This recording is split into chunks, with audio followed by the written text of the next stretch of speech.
So T half for a hydrolysis of ester vary initially concentration of a reaction. आपको T half दिया गया है hydrolysis of ester के लिए अलग अलग कंसंट्रेशन रिएक्टेंट की, ठीक है। जब जब रिएक्शन की कंसंट्रेशन अलग अलग है रिएक्शन कराते समय, तो उस समय टी हाफ आपको मेंशन किया गया। जब आपने एस्टर का हाइड्रोलिसिस कराया तो आपका यहाँ एस्टर रिएक्टेंट है, तो जब आपका रिएक्शन आपने कराई तो एस्टर जब इनिशियल कंसंट्रेशन जो एस्टर की आपने रिएक्शन कराने के लिए 5 × 10⁻² मोल लीटर इन्वर्स लिया, तो तब उस समय रिएक्शन का जो टी हाफ है वो कितना था 240 सेकेंड। जब आपने इसी रिएक्शन को सेम टेम्परेचर में कराया बट अब आपने रिएक्टेंट की जो कंसंट्रेशन है वह 5 न लेके 4 ली, तो तब उसी रिएक्शन का जो टी हाफ है वो 300 सेकेंड है, ठीक है।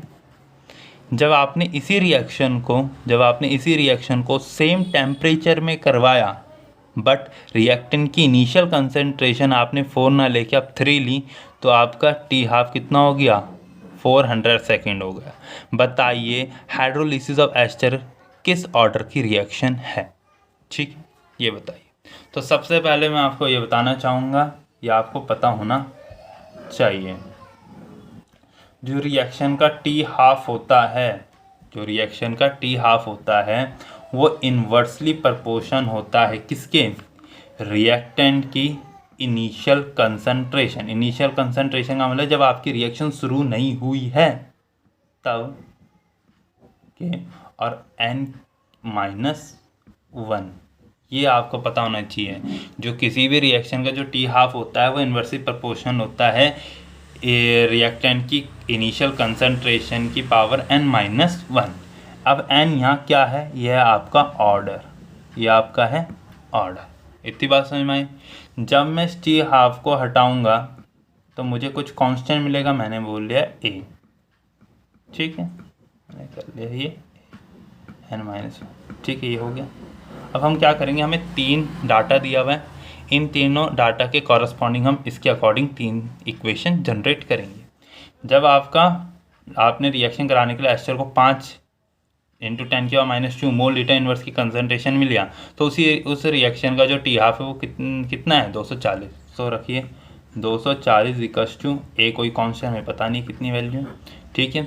A0 हमें पता है 5 × 10⁻5 × 10⁻², ये हो गया n-1, ये आपकी इक्वेशन मिल गई, फर्स्ट इक्वेशन।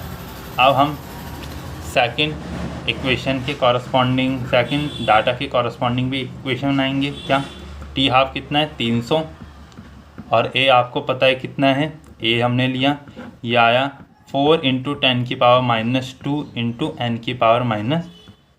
n⁻1, okay. अब हम तीसरे डाटा के अकॉर्डिंग एक इक्वेशन जनरेट करेंगे। कितना आया 400 = A/3 × 10⁻² n⁻1। अब हम क्या करेंगे, किसी भी 2 इक्वेशन को हम डिवाइड कर देंगे, एनी 2 इक्वेशन डिवाइडेड, ठीक है। तो हमने ले ली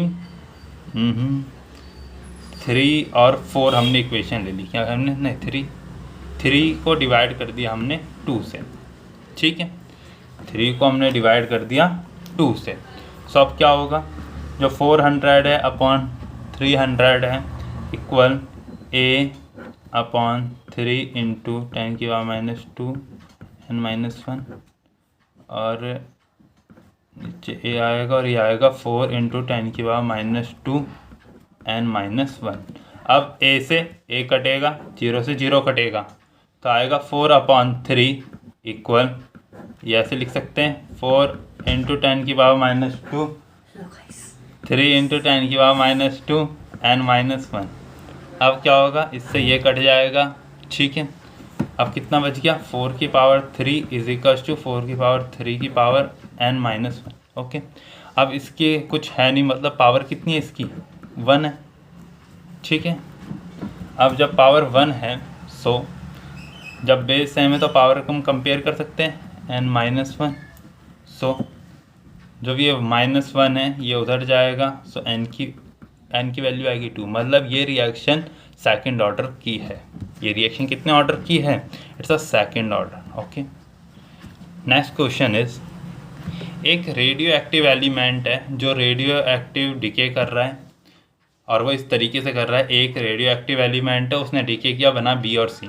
तो बताइए इस रिएक्शन के कौन सा रेट लॉ इज करेक्ट है? तो मैंने आपको बताया था जितने भी रेडियो एक्टिव डिके होते हैं वो सब होते हैं फर्स्ट ऑर्डर के। क्यों? क्योंकि रेडियो एक्टिव डिके का जो कंप्लीशन टाइम होता है वो आता है इन्फिनिटी, और फर्स्ट ऑर्डर का भी जो टाइम आता है, कंप्लीशन टाइम आता है, वो भी इन्फानाइट आता है। इस वजह से रेडियो एक्टिविटी के आप फर्स्ट ऑर्डर कंसिडर करते हैं, और जब फर्स्ट ऑर्डर कंसिडर करते हैं तो इसका आंसर हो जाता है आपका ए। ओके, ठीक है। ये क्यों गलत है? क्योंकि यहाँ पर आपका ऑर्डर ज़ीरो है। ज़ीरो ऑर्डर का आप कंप्लीशन टाइम पीरियड बता सकते हो। जो फर्स्ट ज़ीरो ऑर्डर का जो कंप्लीशन टाइम होता है टी, वो होता है ट्वाइस इंटू टी हाफ। इस वजह से रेडियो एक्टिव का तो कंप्लीशन टाइम इन्फानाइट होता है। इस वजह से ये ऑप्शन गलत है, रेडियो एक्टिव फर्स्ट ऑर्डर की होती है। सी क्यों गलत है? क्योंकि जो रेट लॉ होता है, रेट लॉ रिएक्टेंट की कंसंट्रेशन में डिपेंड करता है, ना कि प्रोडक्ट। इस वजह से ये गलत है। ये गलत है क्योंकि radio active decay first order का होता है, ना कि हाफ। इस वजह से आपका बी आंसर करेक्ट है। ओके।